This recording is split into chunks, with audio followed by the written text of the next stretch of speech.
सोचिए, हमारे शरीर के अंदर ही एक ऐसा गहरा रहस्य, एक ऐसा सीक्रेट बटन छिपा हो जिसे प्राचीन योगी जानते थे।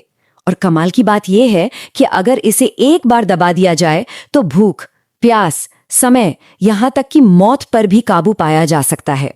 कभी मन में ये सवाल आया है कि आखिर कैसे कोई योगी हिमालय की वो जमात देने वाली ठंड में बिना कपड़ों के रह लेता है?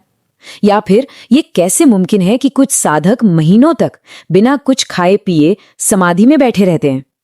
अक्सर हम सोचते हैं कि ये कोई जादू टोना होगा, या फिर शायद उनके दिमाग की कोई जबरदस्त शक्ति होगी, या दिल की कोई भावना। लेकिन सच कहूं तो असली राज इनमें से कहीं नहीं छिपा है। वो जो सीक्रेट बटन है ना, वो कहीं बाहर नहीं है, वो अभी इसी पल हमारे मुंह के अंदर ही है। हाँ, बिल्कुल सही सुना, हमारी जीभ। वही जीभ जिसे हम बस चखने और बोलने का एक जरिया मानकर भूल जाते हैं। तो चलिए आज इसी गुप्त बटन के पीछे के विज्ञान को थोड़ा गहराई से समझते हैं और देखते हैं कि ये हमारी जिंदगी को कैसे, पूरी तरह से बदल सकता है। देखिए, जीभ कोई मामूली अंग नहीं है। ये हमारे शरीर के उन सबसे पहले अंगों में से है जो माँ के पेट में बनते हैं। जन्म के पहले पल से ही ये पूरी तरह एक्टिव होती है। सोचिए, तब तो हमारी आंखें और कान भी ठीक से काम नहीं कर रहे होते। इसे आप कह सकते हैं ये ब्रह्मांड का सबसे पावरफुल एंटीना है और हमारी जिंदगी बदलने की एक बहुत पुरानी, बहुत गहरी चाबी। तो सवाल ये उठता है कि एक आम इंसान और एक पहुंचे हुए योगी की एनर्जी में इतना जमीन आसमान का फर्क क्यों होता है? इसका जवाब हमारी ही ऊर्जा की एक छिपी हुई लीकेज में है। साइंस के हिसाब से एक औसत इंसान के दिमाग में दिन भर में करीब 60,000 से 80,000 तक विचार आते हैं। ये बहुत बहुत बड़ा नंबर है। लेकिन जो एनर्जी लीक हो रही है ना, वो इससे भी कहीं ज्यादा सूक्ष्म, कहीं ज्यादा गहरे लेवल पर हो रही है। होता क्या है कि जब भी हम मन में कुछ भी सोचते हैं, चाहे हम बिल्कुल चुप क्यों ना हो, हमारी जीभ की मांसपेशियों में एक बहुत ही हल्की सी, बहुत बारीक सी हलचल होती है। इसे सब वोकल स्पीच कहा जाता है। मतलब बाहर से तो हम एकदम शांत हैं, लेकिन अंदर विचारों का एक शोर चल रहा है और हमारी जीभ हर एक विचार के साथ लगातार हिल रही है। और अब जो बात मैं बताने वाला हूं वो सच में चौंकाने वाली है। हमारी जो प्राण ऊर्जा है, हमारी लाइफ फोर्स, उसका लगभग 80% हिस्सा सिर्फ हमारे बोलने और मन की इस अंदरूनी बातचीत में ही खत्म हो जाता है। सोचिए, ये वो एनर्जी है जिसे हमारी शरीर की हीलिंग में लगना चाहिए था, पर वो हमारी जीभ के जरिए लगातार बाहर बह रही है। तो हमारी हालत बिल्कुल उस घड़े जैसी है जिसमें एक छेद हो। अब आप उसमें कितना भी अच्छा पौष्टिक खाना डाल लीजिए, कितना भी आराम कर लीजिए, वो एनर्जी अंदर टिकेगी ही नहीं। क्यों? क्योंकि वो जीभ के रास्ते लगातार बाहर निकलती जा रही है। तो फिर सवाल ये है कि क्या इस एनर्जी लीकेज को रोकने का और इस भागते हुए मन को काबू करने का कोई तरीका है? जी हाँ, बिल्कुल है। और हमारे प्राचीन ऋषियों ने इसका एक बहुत ही आसान सा उपाय खोज निकाला था। देखिए, हमारे शरीर में एक बहुत लंबी नर्व होती है, वेगस नर्व। ये हमारे दिमाग को सीधे दिल, फेफड़ों और पेट से जोड़ती है। और कमाल की बात यह है कि हमारी जीभ की जड़ ठीक इसी नर्व से जुड़ी होती है।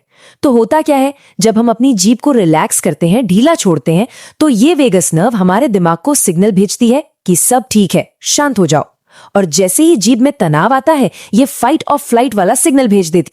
प्राचीन ऋषियों ने इसे समझाने के लिए एक बहुत ही खूबसूरत मिसाल दी है। वो कहते हैं कि हमारा मन एक पतंग की तरह है और हमारी जीभ उसकी डोर है। अब आप खुद सोचिए, आसमान में उड़ती पतंग को सीधे पकड़ना तो बहुत मुश्किल है, नामुमकिन सा है।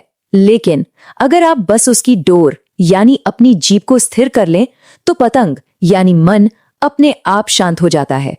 जीभ को साध लिया तो मन अपने आप काबू में आ जाएगा। और जीभ को साधने की इसी कला से योग की एक सबसे गहरी, सबसे रहस्यमयी तकनीक का जन्म हुआ। एक ऐसी तकनीक जिसमें शरीर को फिर से जवान बनाने की ताकत है। इस तकनीक का नाम है खेचरी मुद्रा। ये एक बहुत ही एडवांस्ड योगिक प्रैक्टिस है। इसमें योगी अपनी जीभ को पीछे की तरफ मोड़कर उसे तालू के भी पीछे नाक के रास्ते तक ले जाता है। ऐसा करने से शरीर का एक एनर्जी सर्किट पूरा हो जाता है।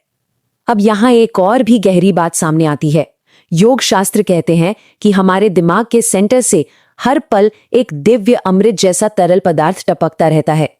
वेदों में इसे सोम रस कहा गया है। यानी अमरता का अमृत।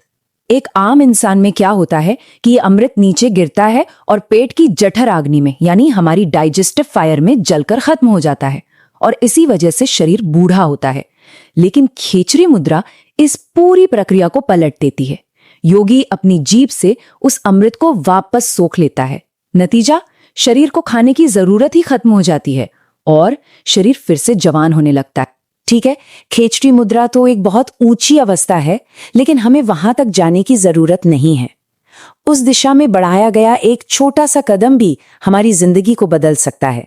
तो चलिए अब कुछ बहुत ही आसान सी टेक्निक्स जानते हैं जिन्हें कोई भी कर सकता है। पहली टेक्निक है नभो मुद्रा। ये इतनी आसान है कि आप इसे अभी मेरे साथ कर सकते हैं। बस अपनी जीभ की नोक को ऊपर वाले दांतों के ठीक पीछे जो मुलायम सा हिस्सा है वहां हल्के से लगाइए और बाकी की जीभ को आराम से ऊपर तालू से चिपका कर रखिए। बस इतना ही करना है। ये हमारी जीभ की नेचुरल रेस्टिंग पोजीशन है। आप जैसे ही इसे करेंगे आप महसूस करेंगे कि मन के विचार एकदम से कम होने लगे हैं और वो जो एनर्जी लीक हो रही थी वो रुक गई है। दूसरी टेक्निक है 3 सेकंड का पॉज। अगली बार जब भी गुस्सा आए या कोई बहुत तेज इमोशन महसूस हो तो रिएक्ट करने से पहले बस 3 सेकंड के लिए रुक जाइए और उन 3 सेकंड में बस अपनी जीभ पर ध्यान दीजिए। आप देखेंगे कि वो कुछ कड़वा बोलने के लिए एकदम तैयार तनी हुई है।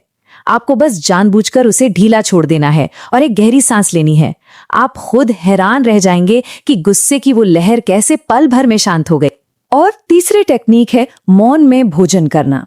दिन में बस एक बार कोई भी एक मील पूरी तरह से चुप रहकर खाने की कोशिश कीजिए।